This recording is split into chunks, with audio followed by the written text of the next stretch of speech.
Saudara-saudari yang terkasih dalam Tuhan kita Yesus Kristus, ada beberapa hal menarik yang dapat kita renungkan dari Injil pada hari ini.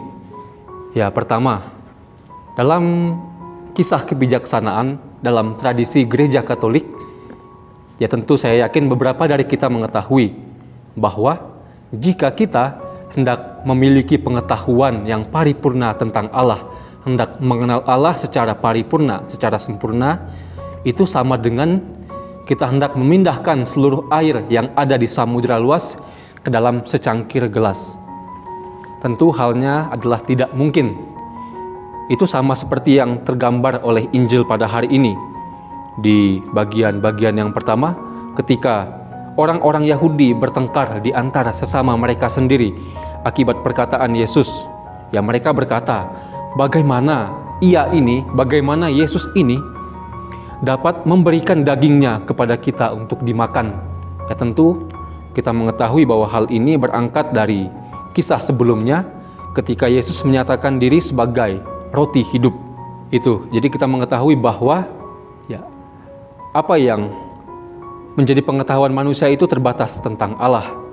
Kemudian hal yang kedua adalah Injil pada hari ini mengajak kita untuk merenungkan tentang kebersatuan kita dengan Tuhan kita Yesus Kristus. Di sini dikatakan bahwa barang siapa makan dagingku dan minum darahku, ia mempunyai hidup yang kekal, dan aku akan membangkitkan dia pada akhir zaman. Para saudara yang terkasih, tentu kita dapat mengerti Injil pada hari ini menjadi sebuah jaminan bagi kita tentang hidup kita nanti di masa depan di akhirat, dalam kerajaan surga setelah kita mengalami hidup di dunia ini. Gereja mengajarkan kepada kita tentang 3 sakramen inisiasi, baptis, krisma, dan ekaristi. Dan ekaristi sebagai sakramen inisiasi yang tinggi martabatnya. Ketika kita menerima tubuh Kristus, kita dipersatukan. Kita berada dalam kebersatuan yang penuh dengan Dia dan juga dengan seluruh gereja, karena gereja merayakan ekaristi dalam kesehariannya. Gereja juga mengajarkan kepada kita, jika kita sudah menerima Kristus, ya tentu juga dalam pembaptisan, juga dalam sakramen-sakramen yang lainnya, itu kita sudah menerima garansi, kita sudah menerima jaminan untuk hidup kekal di surga. Tentu hal ini berlaku apabila kita tidak melakukan dosa-dosa mortal atau dosa-dosa yang berat. Apabila kita tidak melakukan dosa berat atau dosa mortal, kita berada dalam janji ini. Kita memiliki garansi ini.